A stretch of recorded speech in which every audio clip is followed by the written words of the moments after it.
Xernona Clayton, how you doing? Well, with you, what do you expect? I'm doing great. Well, it's good to see you. Feel good. It's always good to see you. Thank you. It's my pleasure. So let's start. What was the moment, or was there a moment when you decided this is when I need to get involved in this movement, this civil rights movement, this black freedom movement?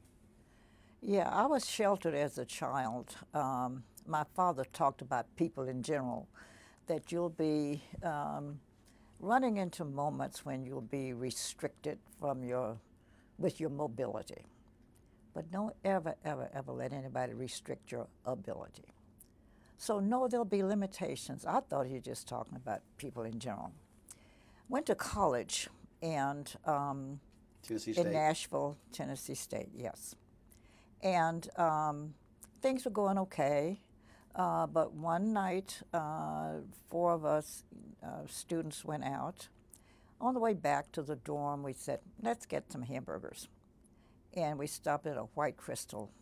And I always will say that because I'll never eat another Crystal again. We walked in, we had money in our pockets. All we wanted was a hamburger. The guy was by himself. I don't know his owner, manager, whom, it didn't matter. But he said he had a big butcher knife. And he used the N-word, and I don't mind using it. I hope you don't Go right ahead. object. He said, if you niggers don't get out of here, I'm going to cut your heads off. You know you don't belong in here, so get out. Well, of course we did, but the pain was inside of you. It still is today. Because he said two things that bothered me to this day is, you don't belong here. I've felt that piercing word many, many times, belonging. What prevents me from belonging? I realized after, I knew what was going on, put it all, I wasn't completely naive, but the reality hit. I knew that I was black in America, and there's nothing I could do to pretend like I wasn't. So I knew then every opportunity I got to fight racism, I was going to do it. So it was kind of like my defining moment that I knew then that racism was real. Now I heard about it, read about it, but when it hits you, you know it. So that was the beginning, I think. And the fact that you say it still pierces you, you still, interesting, when I interviewed Reverend C.T. Vivian, and he was recounting what he went through, and I could see it literally in his eyes. Where we're talking and smiling, laughing, all of a sudden his eyes begin to narrow. That here he was at 93, and he still felt it. Well, it's sort of like some things you don't, some people say when they had surgery, they remembered when they had the incision. You still feel it. I guess the pain of whether it's memory or whatever it is, maybe it's hard to describe, but it stays with you. But I've interviewed people like ball players who said that one guy was hired right after Jackie Robinson, and he said the owner of the team, the manager, would say, listen, guys, we're going out here to play ball, and we're going to win. It's not just you. It's the team. The team. Everything he said was the team. This is team spirit, not you, the team. He'd go out, play ball, win, come back. The team came back. Then he would have to go to a segregated area behind the curtain to lunch because he said you always got to feel like I don't belong. I'm not worthy. Those two phrases, he said, haunted him. You don't belong. You're not worthy. And it looks like, Roland, that as African Americans, we're always trying to prove our worth. And it's happened to me 100 times. I don't have time to tell you all the times. But you hear white people say, you don't belong here. You know better. Well, why don't you belong? And you hear it today. Today. You hear it today. I mean, even when you hear these conversations, when you look at the attacks on NFL players who are protesting and Colin Kaepernick, oh, go back to where you came from. This is where I tell people, Jim Crow had kids and grandkids. Let's not act like all of a sudden the election of a black president, having a black governor in Virginia, Massachusetts, having black CEOs somehow just erased all of that. That's true. We just seem like that ugly head of racism keeps raising itself. And our political times today are not helping. I think we're in a climate now where it's okay to bring your hatred out. It started with Obama when he was president. I think they just resented the fact that he had made it. And now I think white racism has just said it's okay to do it because of the climate of our country. Well, one of the things that I've talked about is that we're operating in this period of what I call white minority resistance. Even though they're not in the minority, but they see where we are going. They see that by 2044, no one group will be the majority of the folks in this country. And there's this fear, and that there's this fear of losing power, fear of losing money, fear of losing control. And when you now see reports where 50+% of whites think that there's rampant discrimination against white Americans, which is beyond laughable. When you begin to, when they say, well, millennials, white millennials won't be the same, but when you look at the polling data, they hold some of the same feelings. What we're seeing is that there's a fear of no longer being able to run everything in America the way they desire. I think that's the prevailing mood. Well, the reality is just no longer just a mood, it's reality. That we have proven a lot of our value, even when it's not acceptable and not accepted. It's proven that we can control, we can do, we can work, we can perform. And I remember getting a letter from a white mother in mid-America who said that she was taught, this was in a relationship to the Trumpet Awards. She had been watching the awards and saying that African Americans had been doing a lot to add to the richness of this great country. And she said it was that typical awakening for her that her mother and father both taught her that all black people were lazy. She said, didn't say some, a lot, all. She said all black men would rather stand in line to get a welfare check than to get a paycheck. That all black women would rather have a baby than have a job. So she grew up hating us. And it wasn't until she just kind of latched onto the viewing of the Trumpet Awards and saw the contributions we were making that her notion now was changing. She said we piqued her interest. And she started going to the libraries, trying to learn more, and found out that her parents had not told her the truth. That she now had two girls. One was 3 and one was 5. And she did not want them to grow up in the same ignorance she did, so sent us the tape for the Trumpet Awards. And that was what she was calling about. That notion is not widespread. I think there are people who still feel that way about African Americans. But the reality is the picture is a lot different from what people perceive us to be.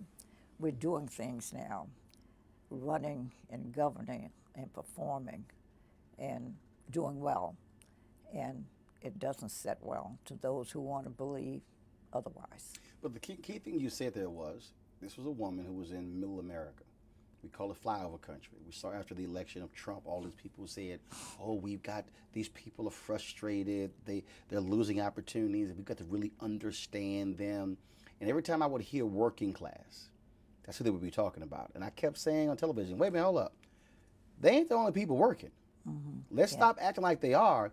And the reality is, in a lot of these places, it's 90, 95, 98% white. They don't know any of us. They don't see us. And so they have these perceptions. They listen to conservative talk radio all day. They watch Fox News all day, which further amplifies that point of view. Of course. And then all of a sudden, you get a Trump. And then people begin to say, well, yeah, we got to listen to their fears. And I'm going, if y'all broke, I can show you some folks in the inner city broke. You think you got bad schools? I can show you some bad schools. But in many ways, they're voting against their own interest. And then somehow saying, well, it's our fault.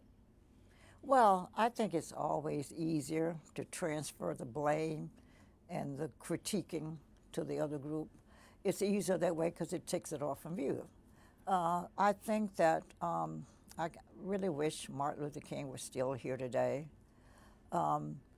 you know, his strong teachings of love and understanding, and he used to say all the time, we can live together. We can respect each other. And his notion always was that he didn't think that all white people hated us because they loved to hate. He said so many of them perhaps would not hate us if they knew who we were. And I think that's where we've been derelict in our history and in our schools, not showing the contributions that we've been making. We've been contributing, and yet you've got a segment of the population that you don't belong here. Before SCLC, you worked with the National Urban League. Yes. Talk about that, and also you going undercover? Yes. Well, what happened is I felt like, you know, I was really doing a lawman's job, but it was really a job of enjoyment, really.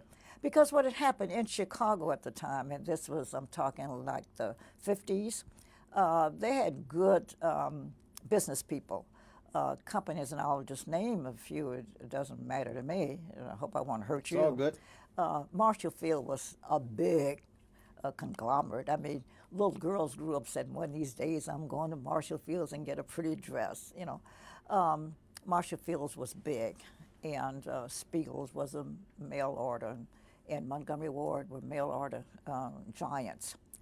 And so they were good guys in terms of like contributing with the NAACP dinner. Mm-hmm. They'd buy tickets, but they wouldn't hire people. So the Urban League said, well, let's see if they really are good as they pretend to be.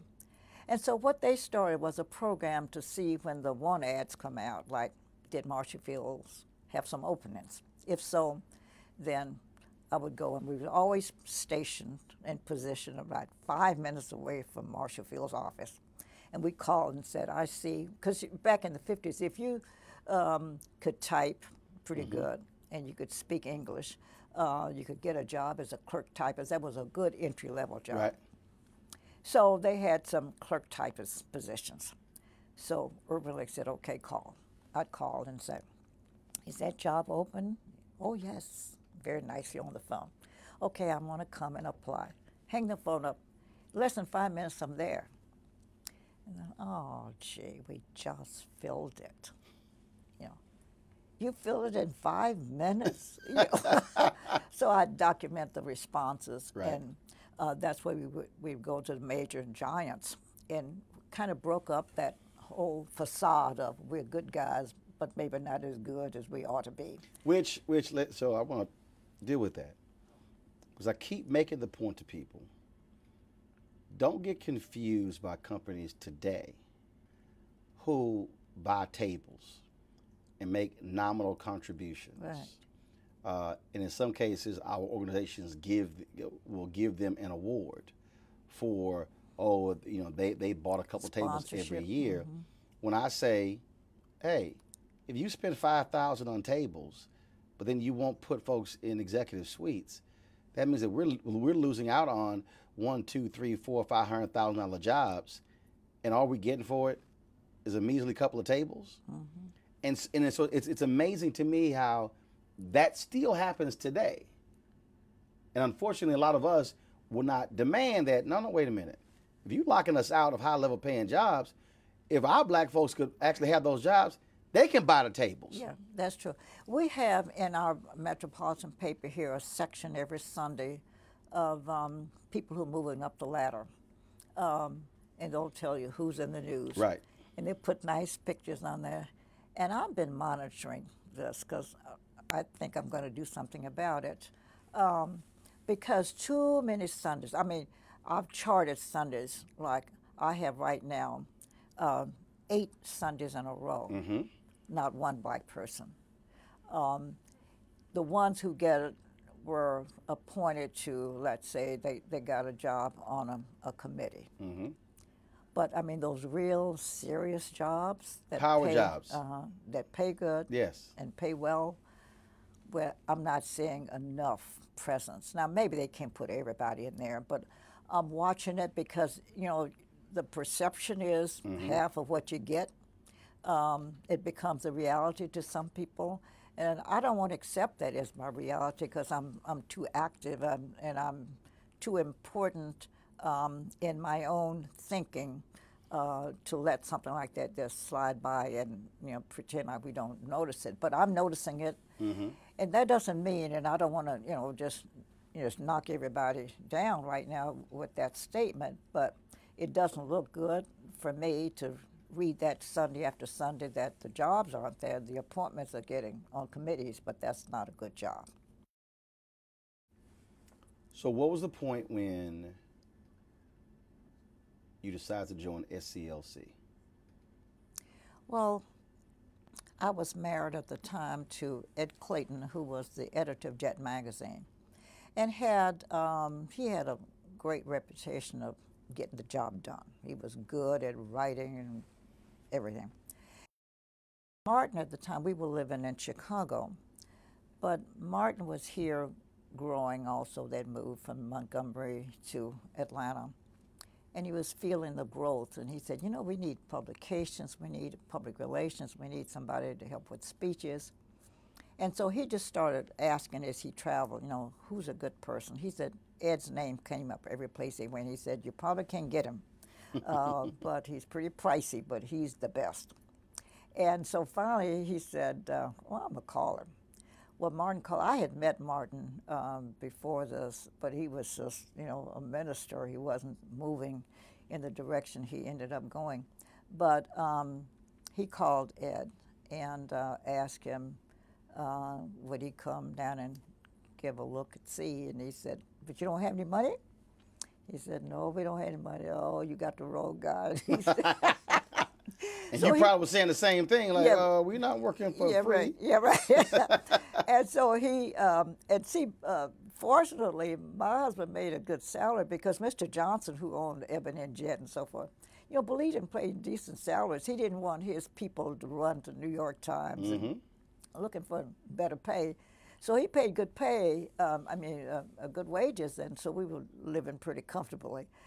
So he asked Paul Ed to come, and he finally talked him into coming. So he came to Atlanta to see what they're doing. And he came back home and said, they're pretty serious down there. So those guys are committed to trying to make change, and he was impressed to the point that he said he'd give him a month. And so he came down here for a month, and then Martin wouldn't let him go. And in the meantime, Coretta wanted to do concerts to raise money for SCLC, but she couldn't get off the ground. And Ed said, I'll help you do that. And my wife is really good. She'll help you also. So he programmed. And you're like, oh, so you just volunteered me. So yeah, I was going to say, now he put me in the mix. And so the story goes now, so I ended up traveling with Coretta, and then Ed was, here. And we stayed on one tour. Our first tour, as a matter of fact, was 11 days and nights. And she said that's enough to convince her that a woman can sleep together, eat together, and get along comfortably for 11 days. It must be okay. So she kind of liked me, and Martin is liking Ed, and they put the pinch to us to move to Atlanta. But I tell people all the time, Martin really wasn't all that truthful, because he said, if you'll just move, I'll get you a new house, a car, a housekeeper, a dog. And he promised me everything. He gave me none of it. So I said, Martin Luther King's a shyster, But it was kind of like the best move we've ever made. Would you, in terms of talking about those concerts, I mean, that is a really, not misunderstood, but just not really well-known aspect in terms of really how the movement was funded. Because people talk about, well, he gave speeches and he gave the money back and lived a very, very modest lifestyle. But those concerts helped pay for the SCLC, helped pay salaries. Oh, they were very successful. And she, the nation now is beginning to embrace Martin Luther King. He was getting bigger all the time. And so when she would come on the scene, I mean, she's the wife of Martin Luther King. So they didn't get him, but they got her. So the concerts were well attended. So she was a big hit. And they were feeling like they were touching Martin Luther King. And so it really was a good move for her. Mm-hmm. And so the two of you became very close. Yes. it had to have been difficult to be. I mean, look, he was young, but she was a young woman. Yeah. They get married, and goodness, he's rarely there. I mean, the books that I've read, I tell people all the time, and when you start looking at gone 18, 20, 22, 24, 26 days out of the month, you're seeing your spouse 2, 3, if you're lucky, 4 days in a month. But let me tell you, without revealing a lot of private information, the King family, old man King, we called him Daddy King, and Mama King, they were pretty strongly entrenched in the city, well-to-do, comfortable leaders and all that. They had picked a girl for Martin to marry. He was off at Boston, and Coretta had gone to the conservatory, so they were both in Boston at the time. And Martin knew that the girl here was handpicked by the family, and he liked her. It was a very prominent family. And that was the person that they wanted for Martin. And Martin was going in that direction till he met Coretta. And I can tell you this, Roland, today, and looking back, and the other woman's a very fine person, and she ended up, marrying well. But he chose the right person. Coretta was a woman who was wed to cause. She not only married him, but she married his mission. And so she accepted his absences. She was so organized. Like when we were on the road, she'd call back home to her housekeeping staff and say, Dexter has reading lessons at 2, and Bernice has to go here, and Yolanda has to go there. Be sure they keep their appointments and somebody get them there. She was running the house from afar. Now, Dr. King didn't like for her to travel that much, and she didn't travel as much as she wanted to, but he said one of us has to stay home with these children. So he was very strongly committed to somebody being there. But she didn't stay away long, and she would plan her absences more when she knew he was going to be home. But it worked out very well, but she was committed to that cause. His cause became hers, and she kept it to her end, his end and her end. You talk about being married to the movement. When I was talking to Merle Evers Williams, she at Dick Gregory's funeral, she said the public really doesn't know this just really unique relationship that existed between her, Coretta Scott King, and Betty Shabazz. And she was just talking, and she was just saying, if folks have no idea, we would get a call and be like, look, I'm sick of this. I'm leaving him. She said, we've been on the phone going, no, you're not. Mm-hmm. Just go ahead, just blow your steam off. And she was just saying how it was just that the three of them shared something that other people had no idea about. And then when you begin to talk about the other folks in the movement, whether it was Andrew Young, whether it was Hosea Williams, whether it was, you go down the line, the spouses literally were in this thing together. It became their lives. Exactly. It wasn't just a job.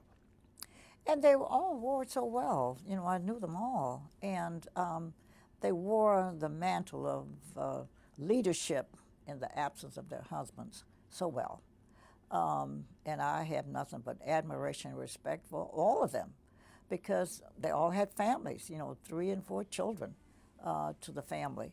And they carried on extraordinarily well. When you were working there and you're in the middle of this, did you ever say, we really are changing the world? Or was it just, we're just going through it day by day? Oh, no, you knew you were making change. I remember, and you told me how you just interviewed Reverend C.T. Vivian. I remember so well how he was on the steps of the courthouse, he and some other people, pleading to come in just to register to vote, just to register to vote. And he was beaten severely, and the blood, and I see that footage sometimes. I said we ought to play it every election.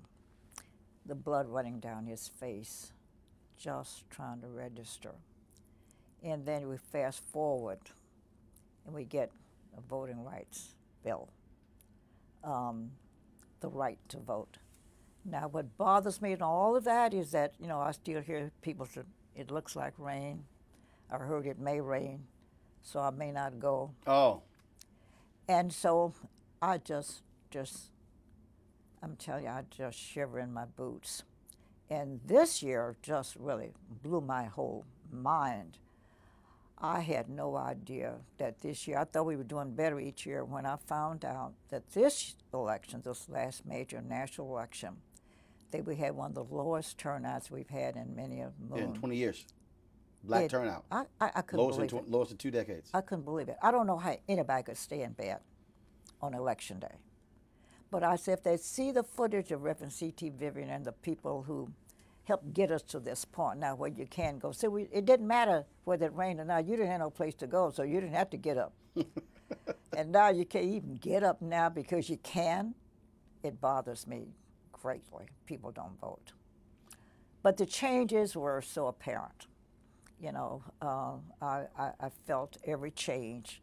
I felt proud of it and a little bit of the ownership of it. Mm-hmm.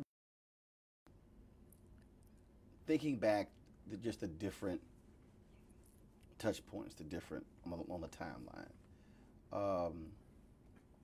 which one of those moments really jumps out at you?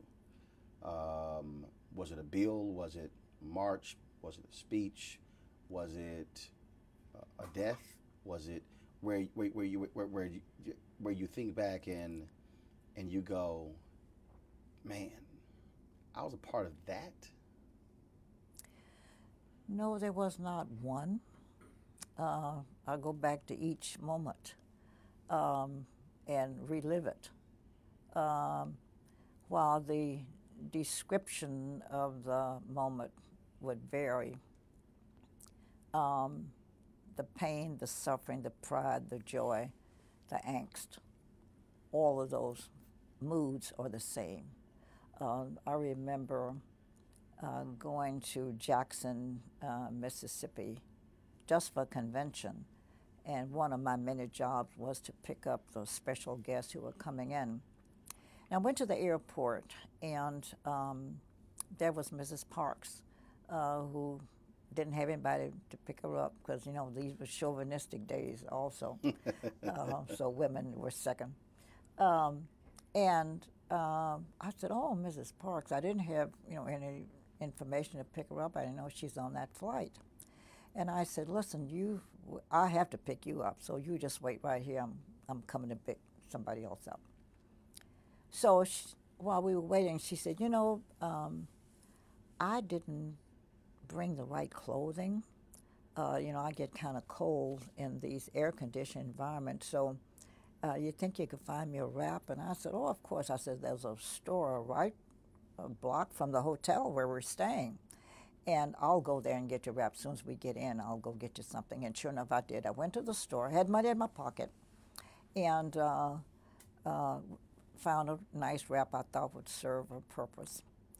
So the lady, the waitress, I mean, not the clerk, she was busy, and I thought she was just busy with the display shelf. And I thought she saw me because I was the only person there, but she didn't stop. And finally I said, Miss, try to get her attention. She looked around, didn't stop. So I said, Miss, I'm ready for my purchase. And she said, you know, you people make me sick. You know you don't belong here. Now, we got the Public Accommodations Act, so I did belong there. But she said, you know, you people, and that's another thing that gets you people. I said, Miss, I have money to pay for this item, and I'd like to pay for it. Exasperation just took over. Oh, you people just make me sick. Well, I could have dealt with that. You know, I could have argued with her and fought with her. But I went there to buy something, had the money, paid for it, and walked out. And on the way back, here I hear again, you don't belong here, you know. I found every step of the way I was running into that. And I just said, you know, when the law comes, has it really made a difference? No, because the law doesn't change every person's Right. attitude. It just now gives you the right to belong there. So I was in the right place because I belong there. But I haven't changed her heart. And Dr. King said so effectively, until and unless you change a man's heart, you may never change his behavior. So we got to change their hearts in order to change their behavior. So we hadn't gotten to her then. But I knew then that that law was going to make it okay for me to belong there. I may not be treated right, but I belong there. Was there any point for you where you were scared? This is over for me. Not really. Because I was looking for a home. Mahalia Jackson, who was very famous, gospel singer, well known, wanted to buy another house she owned. She wasn't moving, she just wanted another house. Saw this house, and so she told me in my movements would I look for something for her. Well, I was in California, just the house that I knew she would like, and had a sign out front for sale. And I just went up and rang the doorbell and asked the man the silly question, like, is the house for sale? Guess he said, can you read? But it was kind of an odd everything, because yes, I could read, and it did say for sale, and he said it wasn't sale, he had just sold it, you know. Well, I said, well, why don't you move the sign? Well, now you're going to have an argument, and then you've got a fight on your hands. You keep going every day. It's not over yet, Roland. Even today, we got the laws, and I was there when a lot of them were passed. I've seen them and worked through it and fought through it and helped ownership of some of the legislation. But we haven't changed everybody's heart yet, so I still run into it. And so there's not a moment when You saw up close the personal toll it took. It was a lot for civil rights leaders to have to carry. How did they deal with just all of that? Laughter, music, camaraderie.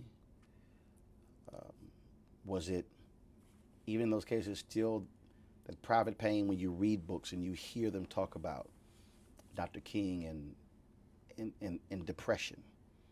I just finished reading Nick Cott's book on Judgment Days, and he wrote about him and LBJ, these two iconic figures, and what they personally battled. I've talked to others, and they talked about for many of them, there were lonely moments as well. These are folks who were in their 20s, who were changing the world. That's a lot to bear.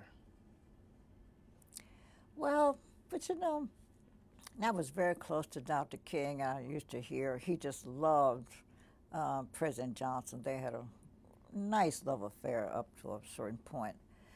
But Martin, and I can call him that, you know, I know this is a public program, but I feel a kinship to him because we had a close relationship. But he was a composite of all that. He had some moments that were lonely. Every week on a Tuesday morning, he took time off. He had a location that was secret, and he would go there and just get in his pajamas and stay all day and commune with nature and commiserate about, you know, what he's planning to do, would like to do. But he did it alone. He was there all day, and the only time we would intrude is like he would call and ask me to, say, bring him some lunch. Or he had some papers that had to be signed. We'd take them to him, but didn't bother him on those personal days. He was gathering his thoughts and just communing. And yet, I saw a different kind of lonely, and that he was alone. He wasn't lonely. He was alone on those prescribed dates. But I saw him near the end of his life. He died a very depressed man because he had made that speech about Vietnam. April 4th, 1967, Yes, Riverside exactly, Church, Beyond exactly. Vietnam. And it seemed like his world shut down. People stopped giving. Even his friends who you could count on for money just dried up. Black folks. Oh, yes. Approval and numbers he low. Said, you know, I think he couldn't get a handle on it. He just said, I can understand your enemies not supporting you. They don't believe in you anyway. But your friends? He said, I thought everybody who knew me knew that I couldn't cope with war. You know, there is no victory in war, he used to say. And when he saw those children on the TV in Vietnam, he said, now I've got to speak. You know, children being bombed with that napalm stuff. He said, I've got to do something. And he then spoke out and lost everybody. And it really, really bothered him to the very end. And if you remember reading, on his last birthday, he was here in Atlanta, and they were having a meeting over at Ebenezer Church planning a strategy for the next movement. And there was a film crew here to just follow him, doing a documentary on him for Italy television. And they called me, they meaning Andy Young and Reverend Abinez and all of them called and said, you know, we haven't seen him laugh for a long time. And we've just decided you're the only person who we think can make him laugh. So will you come over to the church at a certain time? And let's just have today was his birthday. And I said, oh, I need a little more time. Anyway, not making the story too long, I agreed to go. Mm-hmm. When the meeting broke, he started out to the men's room and said, hey, Doc, come back. Now, the television crew is getting all of this, you know, because they're following his movements.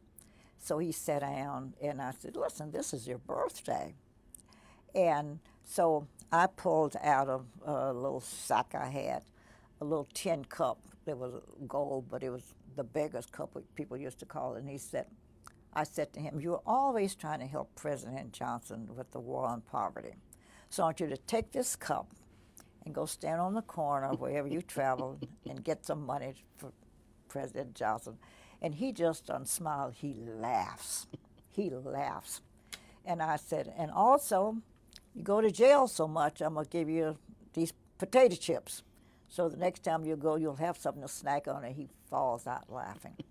Well, Roland, when they got ready to do a movie on him after his death, they couldn't find any footage of him laughing. And so this footage became the most valuable footage. It's now still used. They use it. I was on the prize and use it now for lots of things. But it was the first time he had laughter on his countenance for months. He died of a broken heart because he could not understand how people couldn't support his view on Vietnam, killing people.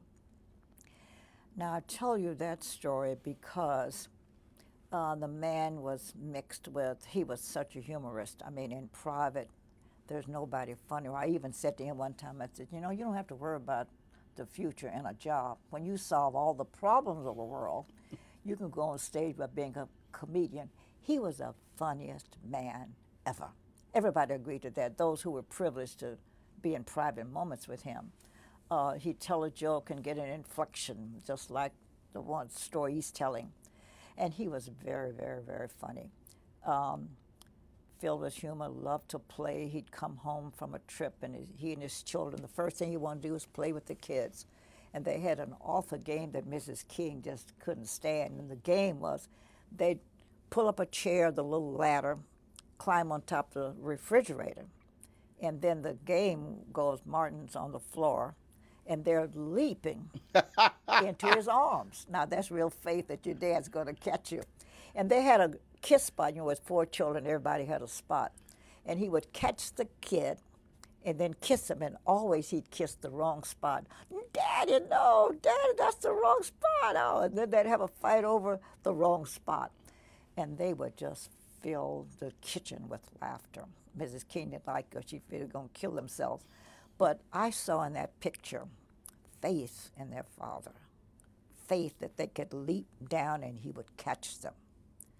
Having the father in the house, playing the game, getting the kiss spots, that was more pleasure for him than it was for them.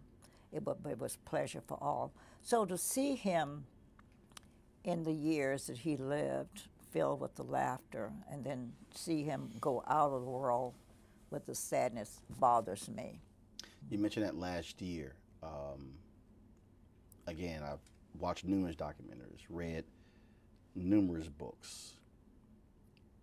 And I tell people, I don't care what anyone tells me, there is no coincidence that he dies on April 4th, 1968.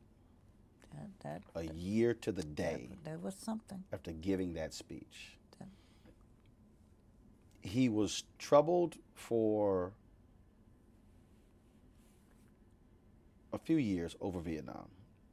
Diane Nash, James Bevel, and others were pushing him on it. Did he ever talk with you, or when you listen to the debates back and forth, as he struggled with that issue?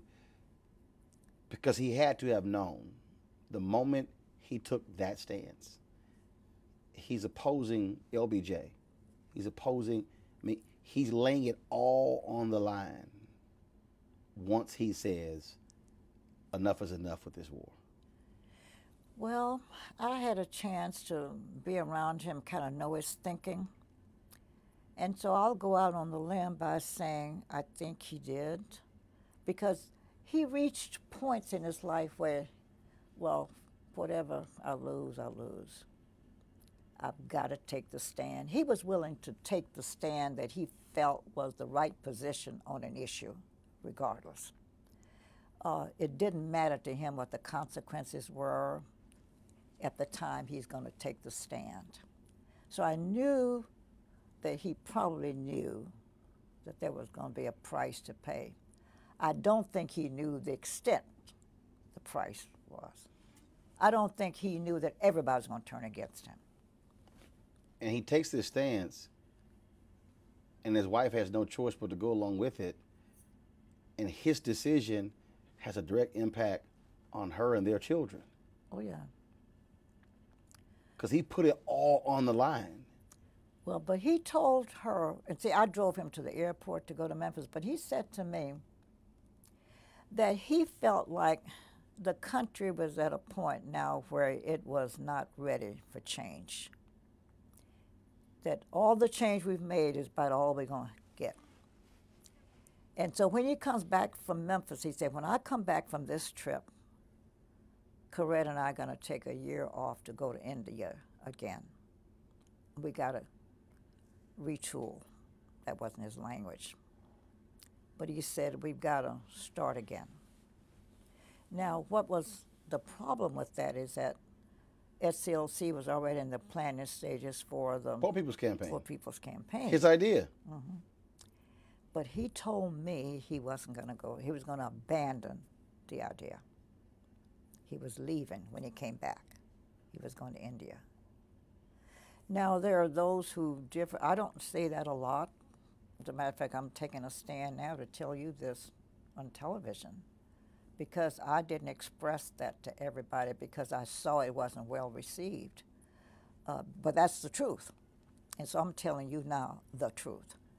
The planners of the march didn't want to hear it because there was, you got to have some movement after he's no longer here. You got to have some action-filled programmatic thrust.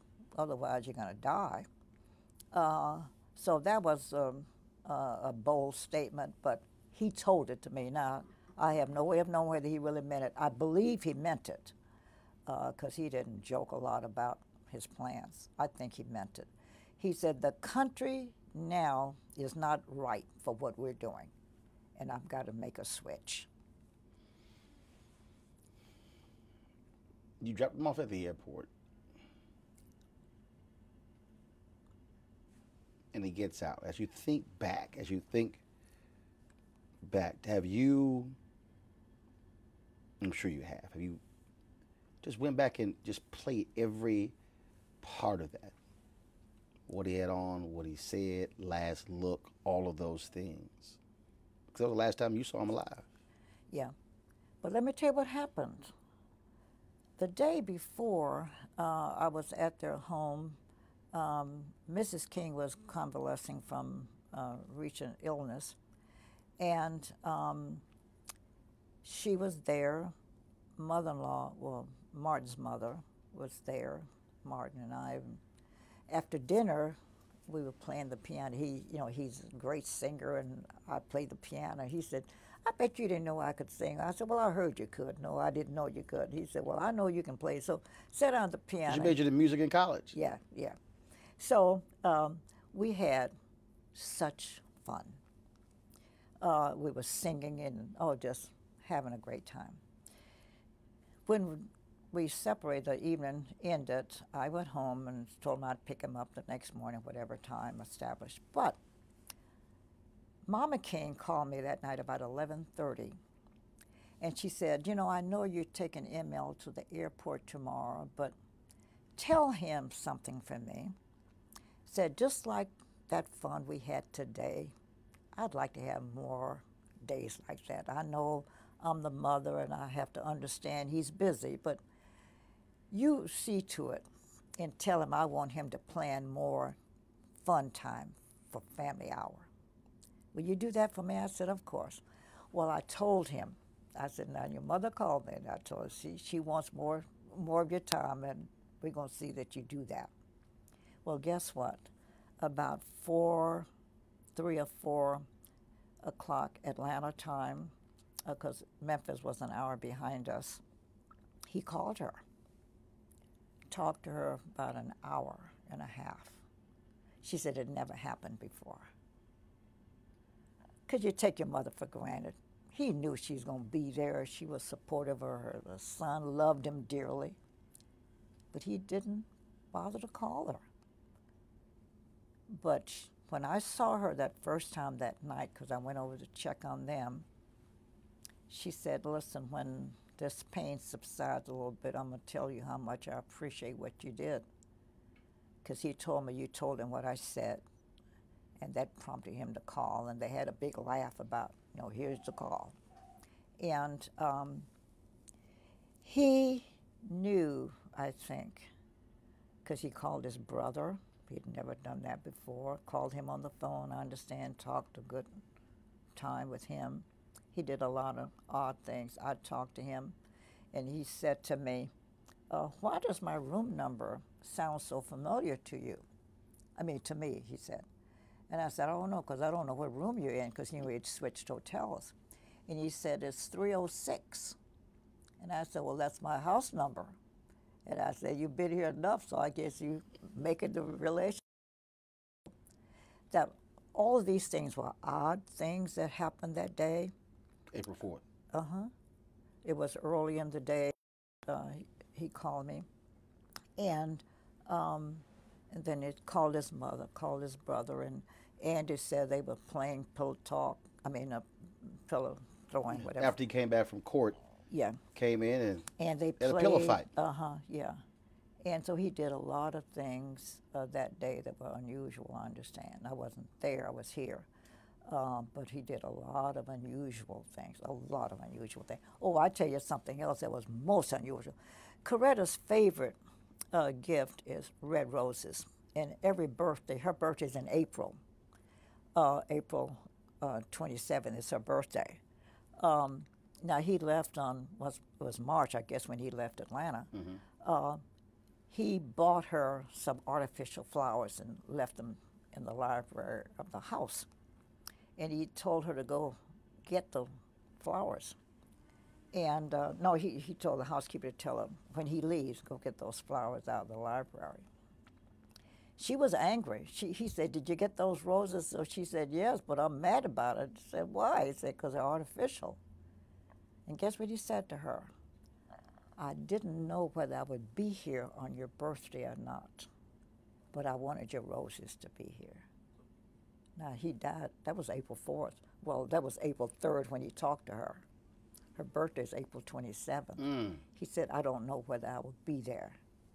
in person for your birthday, so, but here are your red roses, you know. She kept those roses a long time. 6:01 p.m., April 4th.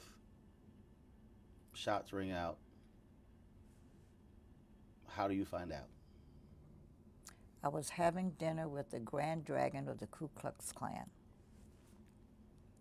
And the maitre d' knew my relationship with the Kings, and she came over to the table and gave me a note. Well, we were talking. I was busy talking, and she said, "Did you hear about Dr. King?" I just folded up the note and kept talking. She thought that was odd. She came back a second and she said, "I hate to interrupt your meal." She said, "But I just heard on the radio he'd been shot." Well, that didn't bother me either because I'd been in his presence before when it was reported. We were in Los Angeles once. They reported that he had been shot. And we were in there getting ready for a nice, comfortable evening and a meal. Well, not just he and I, but, you know, several of us were. Again, we had a big laugh about it, that they said, "I think the guy had 8 sticks of dynamite," and said, "I think I got him," you know. We saw it on TV. So I didn't think anything about it. I just talked to him earlier that day, and, you know, so he was all right then. And I said, well, maybe I better go to the phone. I went to the telephone, and their private lines were busy. And that's unusual for all the lines to be busy. And I said to my guest, "I think I'd better go over there." So I then drove over, and as I was getting to her driveway, she was backing out. The mayor was there and the police. They were taking her to the airport. And she said, "Oh, I've been trying." She left the window down. It was raining. She said, "I've been trying to reach you. I've got to go to Memphis." Said, and she had a housekeeping staff, but she knew I had a special relationship with the children. She said, "Will you check on the children for me? I don't know what's going to happen." Because see, when they called her, they didn't they didn't tell her he was killed. They told her he'd been shot and injured. So when you're driving up, you still think it's not true? Well, I think something must have happened. Right. Once as you're driving over, you're going, okay, we've heard this before. Let me drive over. Yeah, right. But then when you turn that corner and then you see police and the mayor, that's when it hits you. There's something. Okay, something happened. Something did happen. And so you pull up. She rolls the window down, but she doesn't know that he's gone. That's right. She didn't know it. And it wasn't until she got to the airport that she got the call that, and I think the mayor got the call that he is gone. And so Martin's secretary was there at the airport to join her, and they went to the ladies' room, and that's when she got the real official word. And then she came back home. So you're in the house with the children. And I stayed. I didn't leave there until 5 days later, 6 days later. You know he's gone. Did you wait for her to return to tell them, or they made aware, the children? Oh, I would never, not even consider telling the children. She came shortly,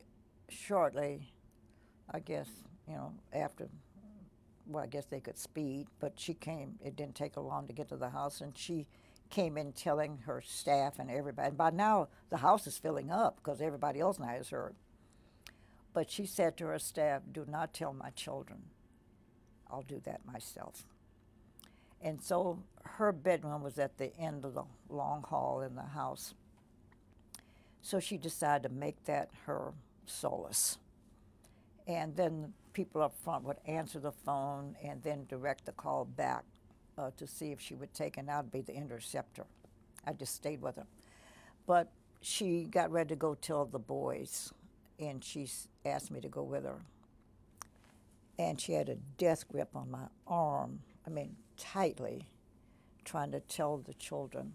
She told Dexter first, the younger boy, that, you know, your dad has been seriously hurt. She couldn't bring herself. She said, your dad has been hurt. Well, how bad is he hurt? She said, pretty badly, I understand. But we'll talk about it later, but, you know, he's not coming home. And I've got a lot of things to do. And he finally, he said, well, if he's hurt bad, and he jumped out of his bed. He said, if he's hurt badly, why are you still here?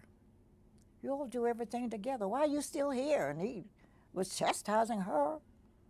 And she said, oh, well, you know, got a lot of decisions to make. And she was calmly, still holding me so tightly. And then we went to the other side of the room, which was the other boy's side, Martin. And she told him, he was older, so she said, it's pretty serious. And so we got a lot of decisions to make. I don't know what we're going to do first, but looks like he's very, very serious. She still can't say. She couldn't say it. She couldn't say it. And he said, well, what must I tell my children, my friends at school tomorrow? So she said, well, you know, you're not going to go to school, so you won't have to worry about that. And he leaped up. What do you mean?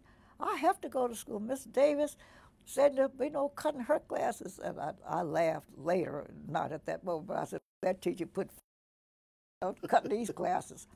But she finally got out of the room, and then she had a sigh of relief, you know, that she finally had told them. Now, Bernice was too little. She was only like 4, I think, and didn't understand. But Yolanda came in, and she sat on her mother's bed right beside her, and they embraced, crying, like, we're big girls. We're not going to cry. Daddy wouldn't want us to cry, so we're not going to cry, Mommy. We're going to pull this thing together. The two of us can do this. And they are wailing. The most poignant moment. That was a difficult moment for me, and I guess I was crying too, because they were just embracing tightly, saying, we're not going to cry. We're not going to cry. But what, so they finally said, okay, we're gonna work this thing out. As the calls were coming in, assumed Mrs. King would want to talk to the president. And so, you know his voice, so I would take the call and said, okay, Mrs. King, this is President Johnson. But what was interesting, everybody had the same message. And it's the same one maybe you and I make, like someone dies, she said, if I can do anything, let me know. And meeting it, you know, anything you need me to do, let me know. If there's anything I can do. Mm-hmm. Everybody had the same message except one call. Kennedy, Robert Kennedy. His call was the one that was different. He said, Mrs. King, it's obvious now. When he called, it was, now see, in Atlanta it was about 5 or 6-ish, and people started calling. And so up until now, it's almost 10. Mr. Kennedy said, it's obvious, Mrs. King, that you need more telephone lines because I've been trying to get you ever since the news broke. But Mr., and I'll make up a name because I don't remember the name, but Mr. John Jones is en route to Atlanta now to install 9 telephone lines for you. He'll be there at 12:30 tonight. He's en route now. I also heard on the TV that you'd perhaps want to go pick your husband up in Memphis. So we've dispatched a plane. It's already there in Atlanta. The pilot's name is Sam Smith. Tailgate number 12345, telephone number 822. So whenever you want to go, all you have to do is make this call. He will take you, and he's in readiness whenever you want to go to Memphis. Also, who's your point person? She told I was going to be her lead spokesperson. And he said, Xernona, call every hotel in the city of Atlanta, talk to the management, and put a clamp on all the rooms in the hotel, in the city, that people will be coming to this funeral who are heads of states, and we got to be sure we have the right allocation of space. And my team will be there tomorrow morning, and we're going to set up an office at 123 Maple Street. And we will help govern things. He just jump, laid everything out.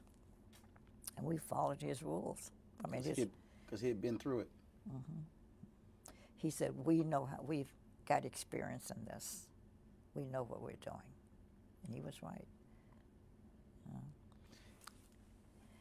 And I was there when Jacqueline Kennedy came, which was the expected moment. Two things happened. I don't know, you got time for me to tell all this? Before I tell you about Mrs. Kennedy, I'm going to tell you about Nixon. He wasn't president at that point. He was the Republican candidate. Yeah, the candidate for Republican. He called our newspaper publisher and said, I know Dr. King's feelings on me, but do you think you could help arrange for me to come visit Mrs. King? My wife and I want to come make a call on her. And he said, no, I can't do it, but I've got a very good friend who's at her house, and he was talking about me, and she will tell me whether you can or not, so let me get in touch with her, and then I'll call you back. So he called me, and I said, I don't know, I have to run it by her. Well, when I told her that, in the house there were people who said, oh, no, you know, Dr. King wouldn't want to see him, and so they talked to her, saying, no, why don't you say no? Well, I had her last ear, so I said, Mrs. King, this is not a time for politics. Why don't you let him come, but let's lay some ground rules. No entourages, no press, no nothing. Just come. If he's making a personal call, then he personally can call on her. So she bought my advice and agreed. Called Mr. McGill and told him and said we wanted him to come unannounced. And sure enough, he came. But guess what happened? He came up, and we knew what time. They told us all the way. He's at the airport now. He's on his way. So we knew when to expect him. And when he came here, I went to the door, the front of the house. He came in a beige, I don't know cars, but like also a Chevrolet, something like that. It wasn't a fancy, I don't want to offend anybody, but it was a small car. And I ushered him in. Well, he was by himself, but he said, you know, Mrs. Nixon was coming, but he said they got a call that one of the girls got sick and she had to rush to New York. He said, so he sat by her bed, that's where she received her gift. She said, on her bed, we had a chair, and he sat there face to face and told him he knew how Dr. King felt. He said, but this is not a political call. My wife and I were coming, and he went on to tell why she knew. He said, I have brought with me a check, a personal check, that we are feeling the grief, and because we are Americans, we have to take some responsibility for this. So as our personal expression of sympathy, we want to educate all 4 of your children. And this check that we have here will cover their expenses wherever they go. There's enough money to educate all 4 children. Nobody knows that story because I haven't told it but a few times.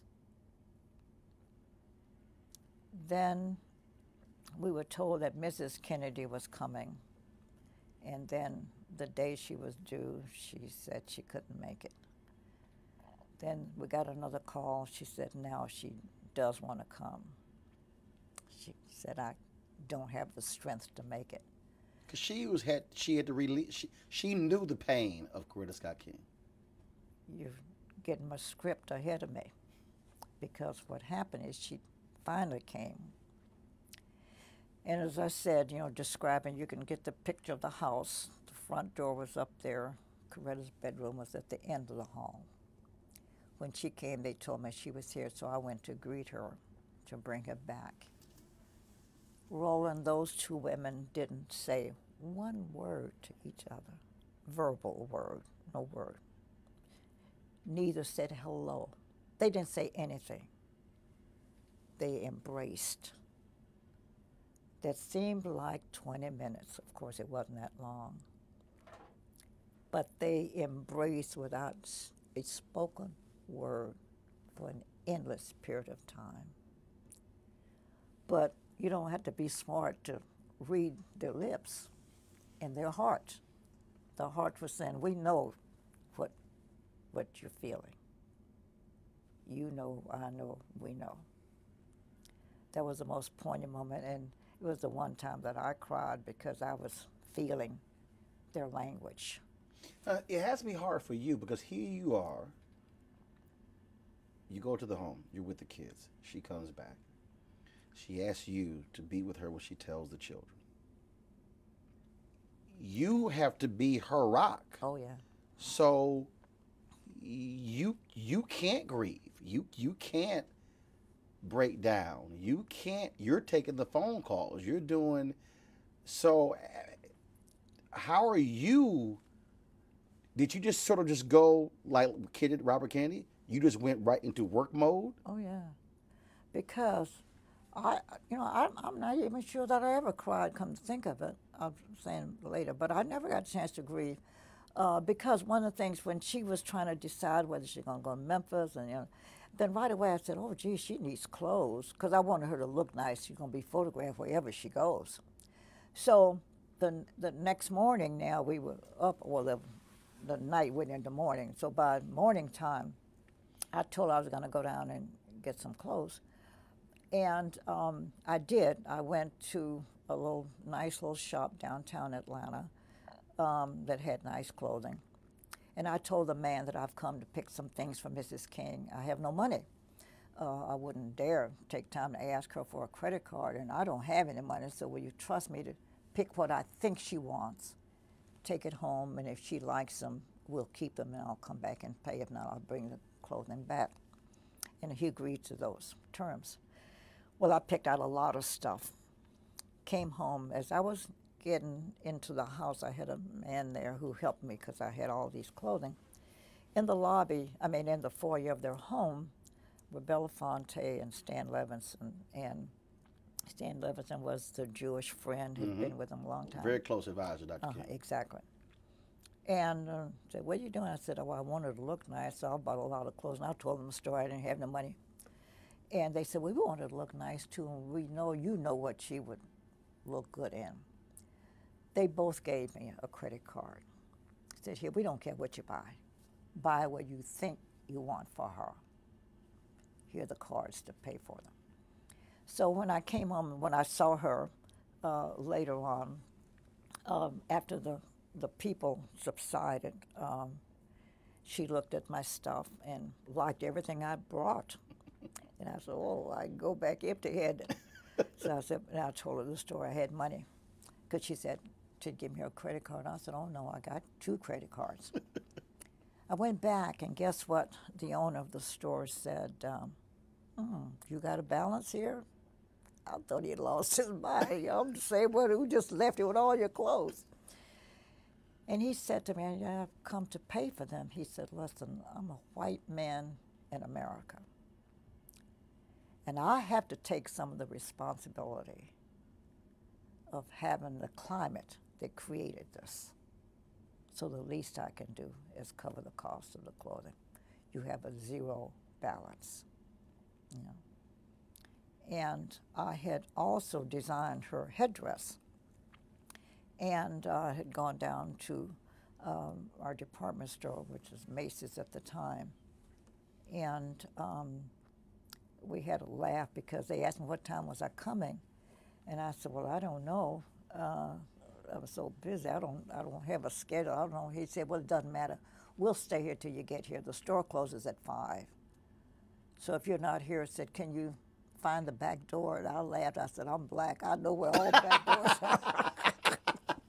So he said, you leave the back door open. I can come through the back door. Sure, if that's where, because the store was closed, I went through the back door and told the lady, this is what I think I want. I had never designed anything either, so I said, this is what I think I want. And so the lady agreed to, do it up. And I said, and don't stitch it, just kind of baste it. So, she's got to approve it, and she may not like it. And it was the time except for when the daughter came in and I saw her cry. She never shed a tear. That woman was just strong, making decisions and moving, never cried out after that. But when she tried on the headdress, then she looked in the mirror. And I'm sure she's saying, this is what I'm wearing to my husband's funeral. and she broke down that time. But those were the only times she cried the whole time, in that whole long week. It was a week long. That was the week that was. I'll just call it that. They say rose in a fisted glove. Mm-hmm. When you went to the airport, you accompanied her to the airport to pick when his body was returned from. No, no. I didn't see the body until, let me tell you that story, because the day he was ready for viewing, because I've been doing a myriad of things, you know. While they had announced that there was going to be a public viewing at 11 o'clock, at that moment we were at the church. Coretta had to make some final revisions to the program. And so she went over to the church, and the security guard called her over there to say, "Miss King, what must we do?" Said, "There are thousands of people lined up here to see the body. And so what must we do?" And she said, "Oh," and it had begun a misting rain, and that, you know, the worst kind of rain is a mist, it's just falling on you. She was such a kind, considerate, compassionate woman. She said, "Oh, well, let him go on in." And I said, "No, Coretta, you should see him first." And I said, the public will wait, but you need to see him first. And what good advice that was, because once we finished the church, we went over to view. And Harry Belafonte and his wife and I were the only non-family members. Everybody else, it's a large family. And I saw them when they came in. I stepped aside, and Coretta came down, and she had a faint response, like she was going to collapse. When I walked up to the bier, he looked awful. It looked as if someone had gone and just dug up a big glob of clay and slapped it upside his face. I was horrified. So I stepped over quietly to the mortician and said, "Sir, is there anything you can do to the side of his face?" He crashly said, "Miss, his jaw was blown off. That's the best I could do." I was shocked. Loudly in the Loudly. presence Coretta of and the all family? of them could hear. Oh, I was so angry with him. And I finally said, "Forget him." And I said, something has to be done, because he looked horrible. I mean, this big old glob of stuff. And so Coretta and I, they're sitting down. Oh.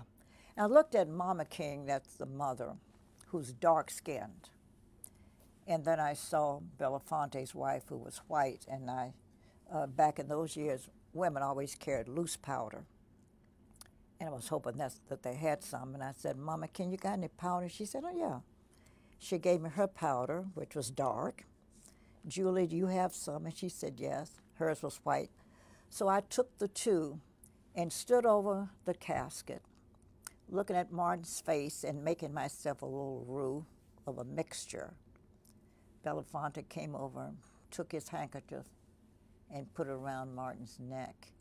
And so I'm dabbing to see what I've got here, trying to match the other side of his face to get a balance to it.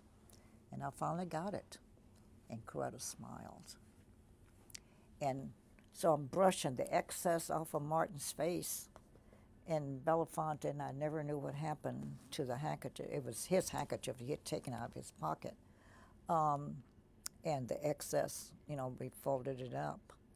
But he was to stay there till midnight, and then we were moving him to the church for another viewing at 3 a.m. And so I did it again, because the body oxidizes with air. And so I went and did it again. So I did it 3 times before the actual funeral. How did you maintain that level of composure in those days after? Well, I saw a need, and I filled it. And I hear people describing me today. I think that's the way I am, I didn't feel anything except I was glad I thought of that. I don't, I didn't have any experience, so I don't know why I did it. I can't give you all those answers like what made me do it. I don't know. That's the only thing I could think of. I knew I needed to do something. I couldn't have this. Martin is somebody we loved and we wanted him to look good. And incidentally, morticians from around the country, the National Association called me. The president of the National, Bob Miller from Chicago, very famous, said to me, "We are ready to come to Atlanta. All of us, if need be. We want him to look good. We want to come and process him. Can you get permission for us to come in?" And of course, I couldn't get permission because Daddy King was very loyal. This mortician had been a member of the church, and he didn't want him to deny him that opportunity. And I was sorry because the people who had real experience would have done a better job even than what I did. Mine was a makeshift stuff. They would have done it better from the beginning, And I remember that. But I didn't give it any thought. I didn't know what I was doing. There was no prerequisite for this. There was no book that tells you to do that, no recipe. I just did it, and it worked. Were you with her when Lerone Bennett came in and said, "Mrs. King, they're not going to let Ebony and Jet into the pool photography area to shoot the funeral"? And according to him, she said, "Send word. If Ebony is not allowed, no one will be allowed." That's right. Yes, I was. When you describe that, just because now we know without that, Monetta Sleet does not shoot that photo. That's right. And does not become the first African American to ever win a Pulitzer Prize. That's right. Well, but you know what? It was not unusual. I've been with Coretta in so many circumstances. That was just Coretta. That didn't even seem like it was a difficult decision. We who are black believed in Johnson Publishing, Ebony and Jet, all that it represented. So I had something similar, with the trumpet wars. They're going to monitor the press. The black press couldn't come in. Oh, just no way could that happen. You just knew that would not happen. So it was easy for her to say, no way. Oh, yeah, they're coming in here. And so, but to know her, that was not atypical either. She would just make sure, and her senses were always sharp, always sharp. That funeral did not dull her senses. She knew everything that was going on. She described for you everybody was there. She could tell you everybody that came to that house. She could tell you everything. She was an unusual woman. Being on the LCLC staff, he's assassinated, he's buried. Here was the guy who, and obviously not by himself, kept it together. You had Andy Young, executive director. You had Ralph Abernathy. But what did you observe? What was it like as you're all trying to move forward, and he's gone, and they're still trying to do Poor People's Campaign, and there are riots across the country, and Black America is in this just collective pain? Well, I have to be honest with you. I cannot tell you what I thought and what I said. It would be crassless of me to do that, so I won't say. But those of us who were supporters and involved members of the community and those who cared about our future knew we were going to have some difficult days now without him. Because one of the things I even tell young people today, that Martin Luther King didn't do anything without a plan. Nothing. He had 5 men who he considered his battery of advisors. And he'd call them in to say, Who are those 5? Oh, I don't want to. I don't want. Okay. I read enough to know four of them. But here's the thing. It's written someplace, so Yeah. I guess I could, but I don't want to. He would call them in, and these were people who didn't tell him what he liked to hear. What do you think? They'll say, this is what I think. And if it disagreed with him, that just so be it. But that's why he picked them, because they would tell him what they thought he ought to do. And that's what he appreciated about them. But he would tell them at the end of every meeting, gentlemen, appreciate your time. But I'm going to mull over everything you've said, call all the thoughts. Then I will make a decision. May not be what you recommended, but I will make a decision. And I will stand by my decision, good, bad, or indifferent. That's what Martin was. If it failed, say, well, I made the wrong decision. But that man let you know all the time, I'm going to lead with a plan, and I got to pray about it, think about it, and then act on it. And so throughout his career, so when now I've got to put into context what he said to me at going to the airport. I'm not going. I don't feel that the country, because he felt that that Memphis thing was set up. He'd never had violence on the march. Right.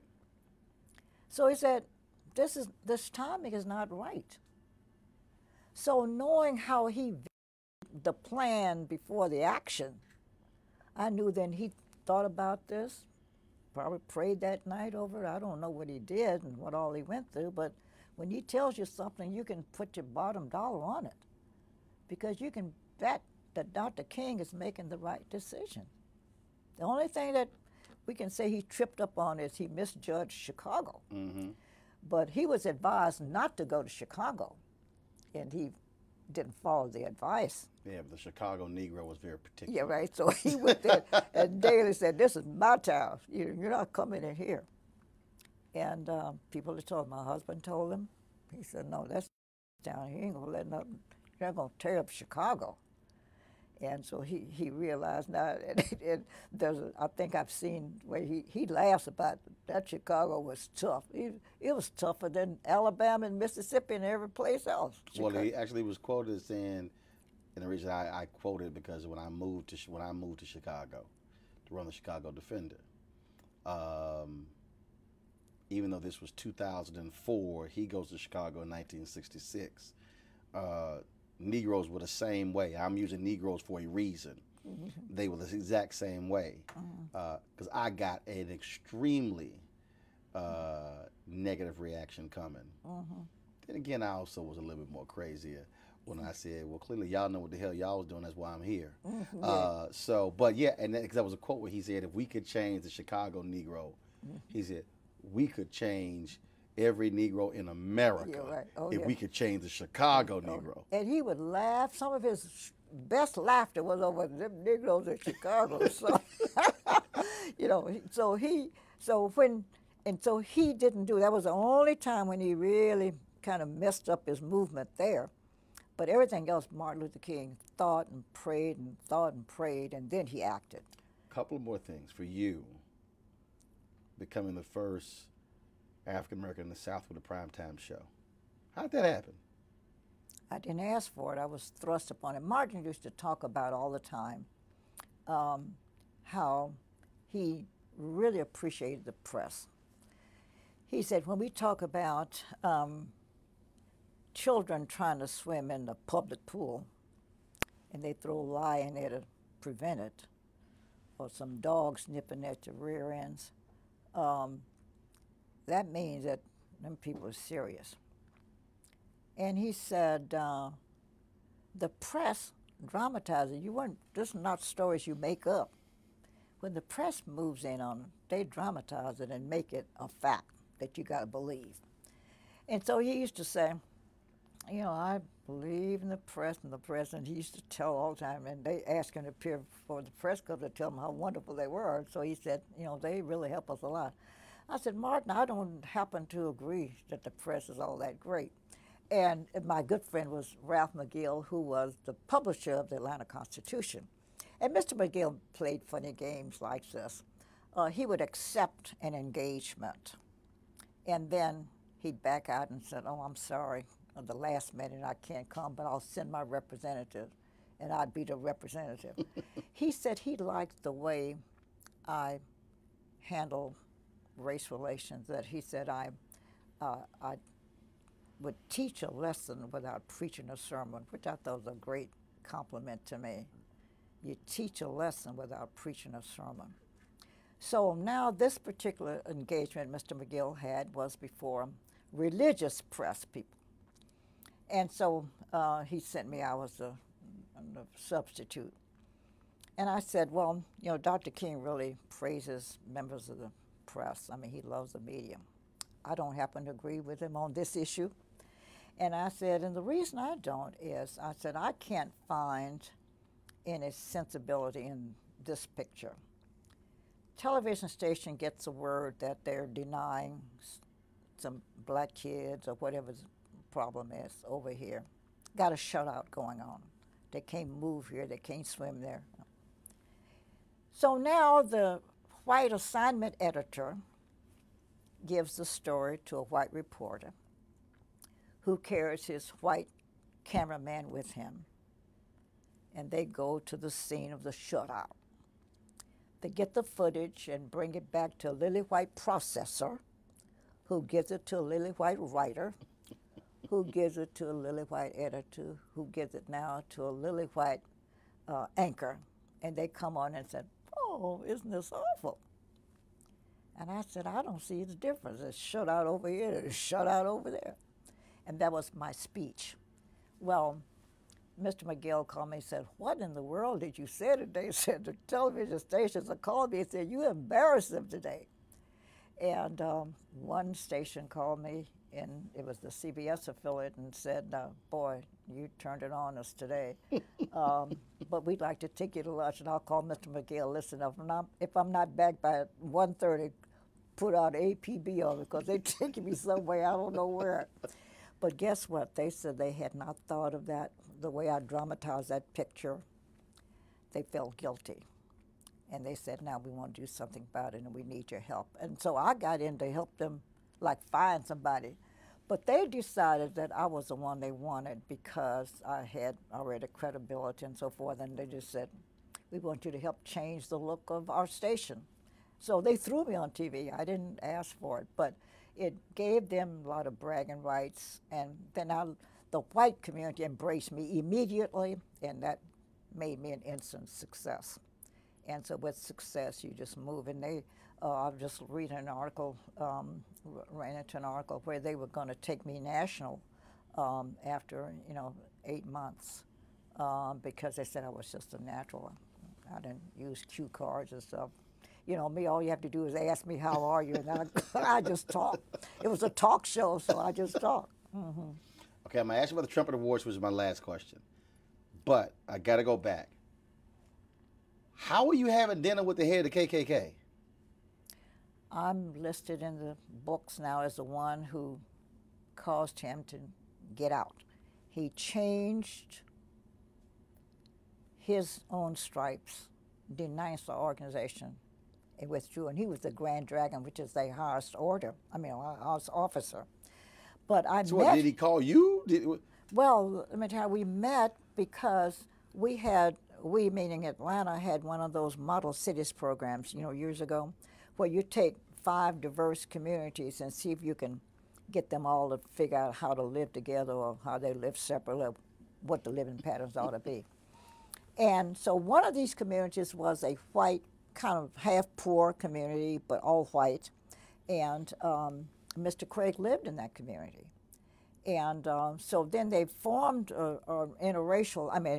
integrated, meaning all these 5 communities had representatives on a kind of a board.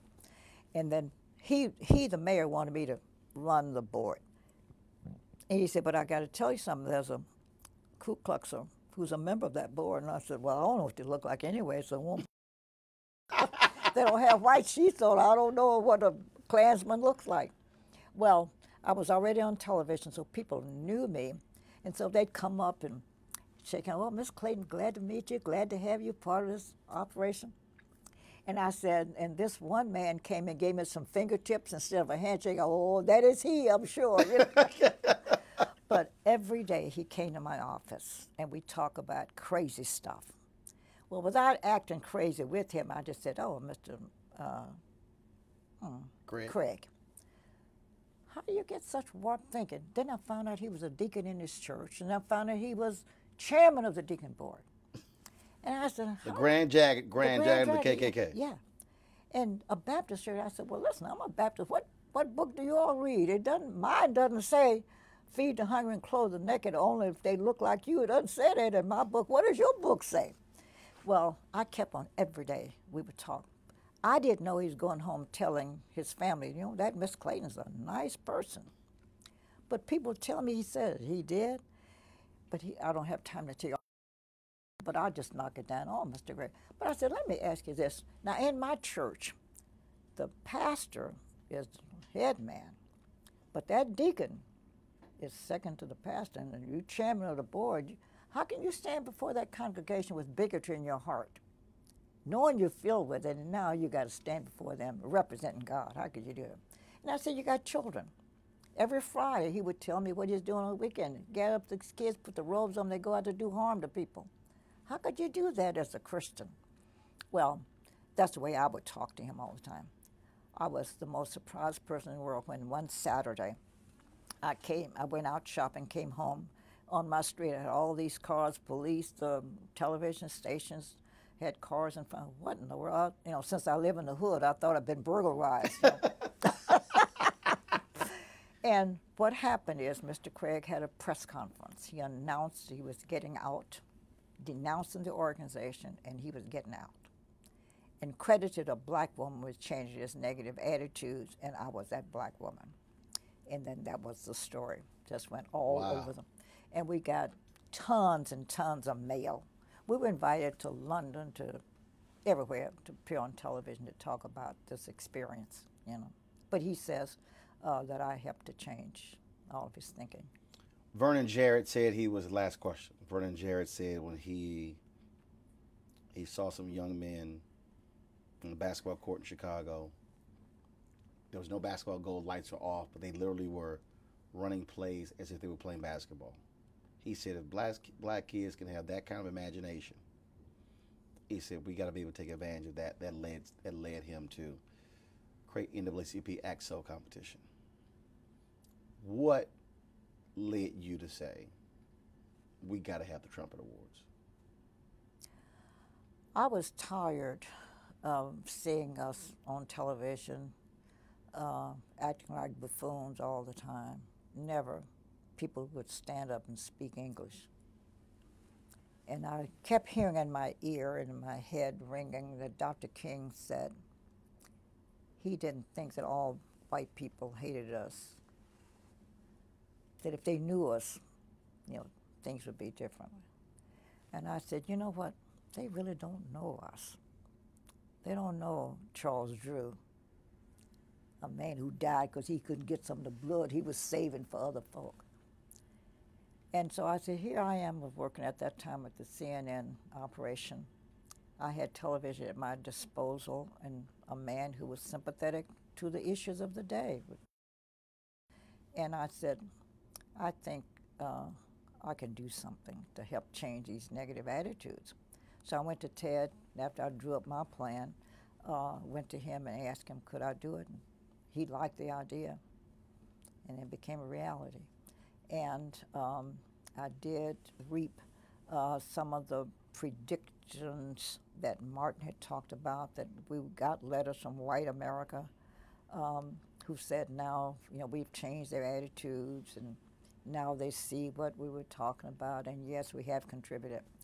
So that's what got me to do it. 20, 30, 40 years from now, it's going to be a child in Atlanta, a child in Chicago, LA, somewhere. They'll be doing a paper, they'll be doing some research, they might come across a YouTube video, they might come across a quote from Xernona Clayton. What do you want that child, not even born yet, to know about you? Well, first, wherever I am, I hope I'm upstairs there somewhere. I hope, Ordering folks around. yeah. Well, I have to be in charge, you know. First, I'd hope that my name would be somewhere, because I'm not sure it will. People, when you die, well, they say you die and they forget you. But I'd like to think, and I would hope they would say, that I acted like a Christian and I was a good patriot. I believe that we're going to have a great America, because I believe that people basically are good. And my hopes are strong that we are going to have this great America. And I hope that I help change some negative attitudes somewhere along the way. I got one I can claim. You know, Calvin Craig puts me in a good shape. And I do feed the hungry and clothe the naked, because that's part of the Christian duty. So I hope that somebody will see in those actions that maybe I was a pretty good person to have lived around. If they could have lived with me, that I'm a good person and I was worth knowing. Well, of course you're worth knowing. And it's great to know you. And I belong here. There you go. Mm-hmm. It's always good to see you. My pleasure. I appreciate it. Love you. Love you as well. Mm-hmm. You want to check out Roland Martin Unfiltered? YouTube.com/Roland S. Martin. And subscribe to our YouTube channel. There's only one daily digital show out here that keeps it black and keep it real. It's Roland Martin Unfiltered. See that name right there? Roland Martin Unfiltered. Like, share, and subscribe to our YouTube channel. That's YouTube.com/Roland S. Martin. And don't forget to turn on your notifications so when we go live, you'll know it.